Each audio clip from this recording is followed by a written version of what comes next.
Good morning. Today I will discuss a new topic, that is linear momentum basic theory in wind energy. We know that when the blade going to moves on, then we obtain the mechanical energy.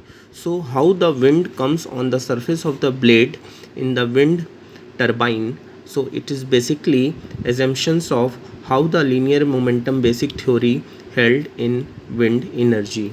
Energy extraction: a column of wind upstream of the turbine with cross sectional area A1 of the turbine disk, kinetic energy passing per unit time.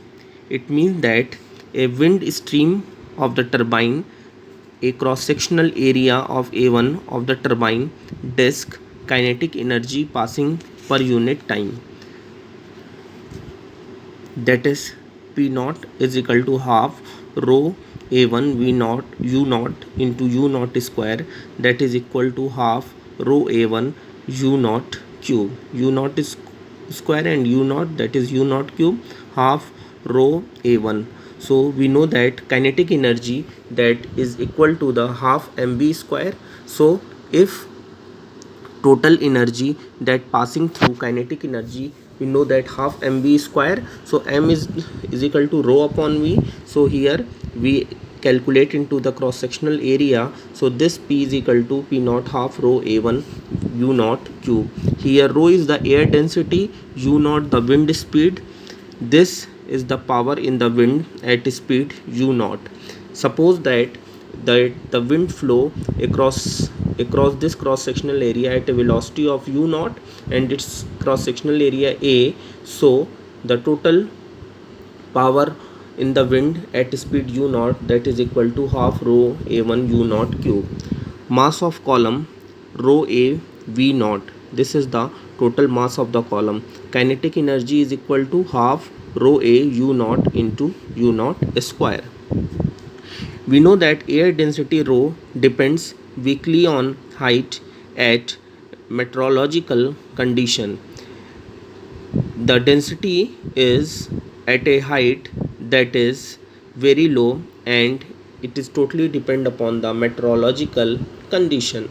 Wind speed generally increase with height, is affected by local topography and varies greatly with time. We know that at a higher height, the speed of the wind should be more than the speed at low level. The theory proceeds by considering supposed constant velocity air streamline passing through and by the turbine in laminar flow. The rotor is treated as an actuator disc across which there is a change of pressure. This is a diagram, is an aerofoil geometry shaped blades. A naught its outer area, A1 its periphery inlet area, and A2 is the exit area. Suppose that the wind crosses into this line of action. U naught is the upstream, U1 is the turbine, and U2 is the downstream. It rotates the turbine, it is the exit of the stream, and this is the entrance of the stream. As energy is extracted and a consequent decrease in the linear momentum of wind, we know that at the starting the wind speed will be good, and after some interval of time, when it passes to the downstream, then its velocity will be low.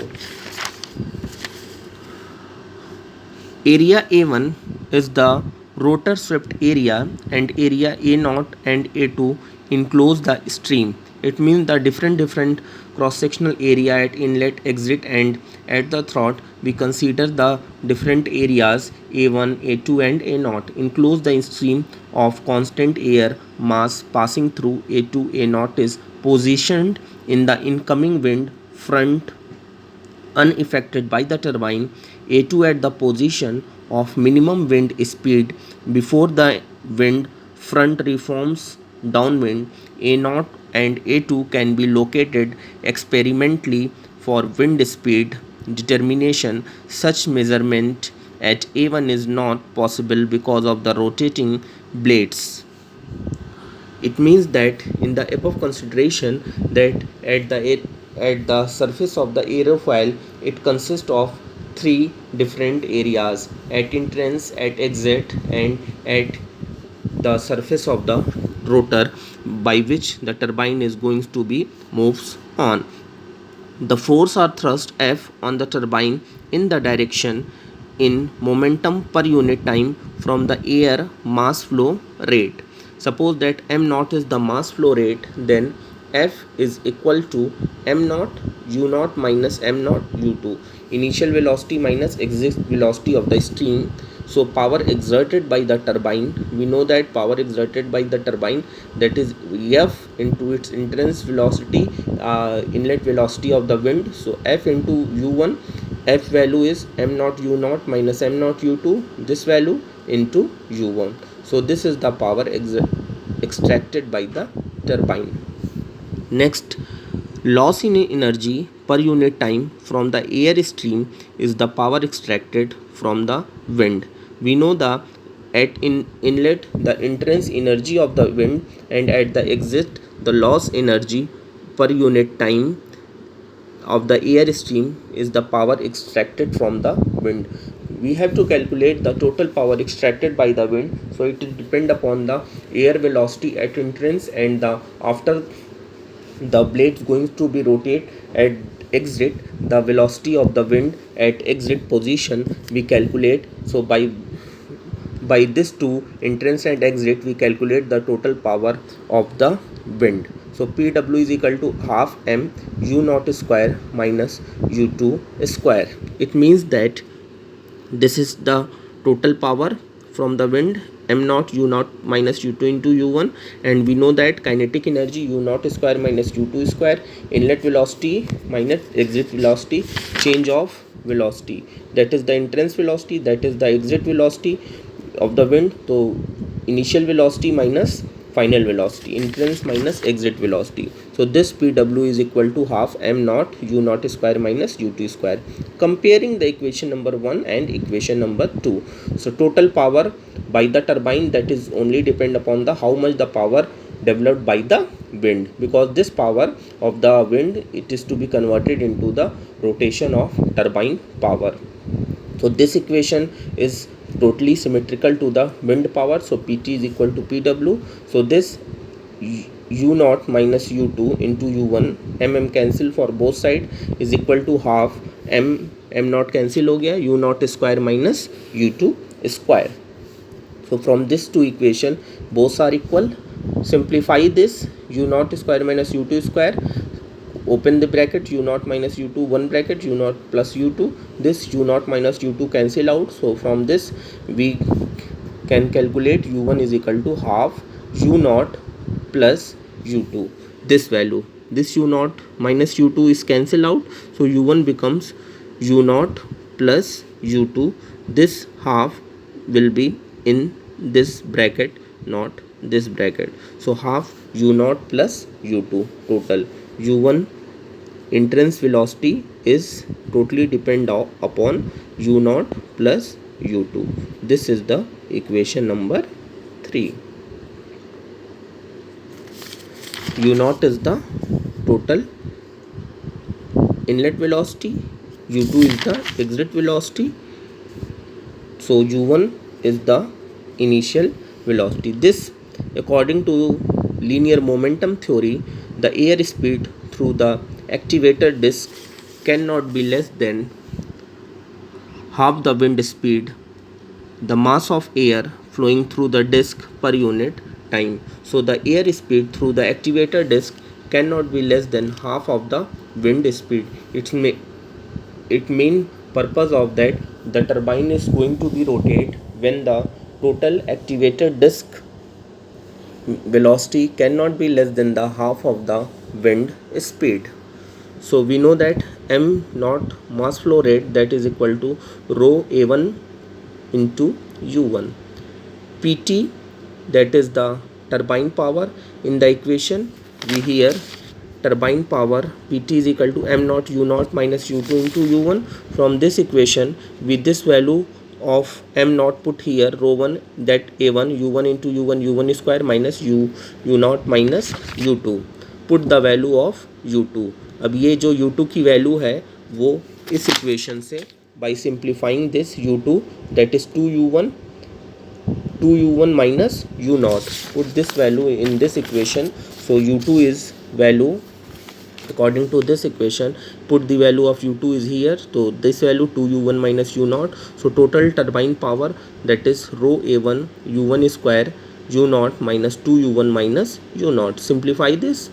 2 is outside, rho a1 u1 square u1 minus u naught, because minus minus plus 2u naught, 2 is outside, so this equation is equal to P2 is equal to 2 rho a1 u1 square bracket में u naught minus u1.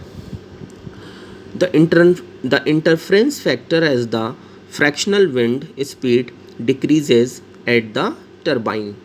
So A, suppose that this is a interference factor. There are so many factors which influence the speed of the wind, that is the movement of the air, that is the some resistances occurs, that the wind moving resistance factor. So there are various factors. So it is an interference factor which is indicated by A, that is equal to u1 minus u naught divided by u naught. The speed decrease at the turbine. So from this u1 is equal to 1 minus A divided by u naught. By simplifying this, A is equal to u naught minus u2 upon 2 u naught, because from this equation here u1 is equal to half u naught plus u2. u1 is equal to u naught plus u2 by 2, this whole 2. Put the value of this u1 in this equation and simplify this. A is equal to u naught minus u2 upon 2 u naught. Put the value of u1 in equation number 4. We put here A is the interference factor. Calculating this, put the value of A is in the equation number 4, this equation. So put the value of u1. So for simplifying, u1 is this, P2 is equal to 2 rho a1 into the term of u1. u1 की value put करेंगे, that is 1 minus a square u naught square in bracket v naught minus 1 minus a u naught. While simplifying and calculate this value, that is equal to Pt is equal to 4a 1 minus a square into 1 by 2 rho a1 v naught cube.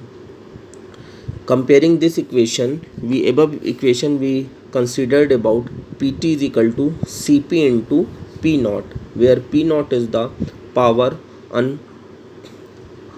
unperturbed wind, that and Cp is the fraction of power extracted. The power coefficient Cp is equal to, this is a coefficient of power, that value is equal to 4a 1 minus a whole square. This is a graph in between the coefficient power and this a, that is known as the interference factor. So when we draw the curve in between the power coefficient and to the interference factor, then the curve goes into this direction. So the total power developed by the turbine Pt is into the term of 4a 1 minus a square, and where Cp is equal to, we can say that 4a by solving. So this is an analytical term, that how the coefficient Cp, total power uninterrupted wind and fractional power, is depend upon 4a 1 minus a whole square. So in this equation Pt, that is total direct use while we calculate the power developed by the turbine. So the momentum based energy equation for the wind energy is totally depend upon the turbine of the wind power of the turbine and the wind power, because how much the efficiency of the wind, that is totally depend upon the total power developed by the turbine. So when the maximum power developed by the turbine, we obtain the maximum energy by the wind turbine.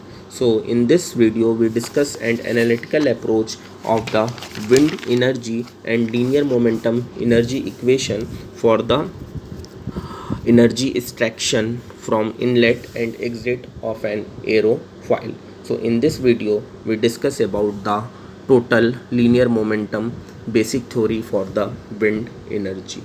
Thank you.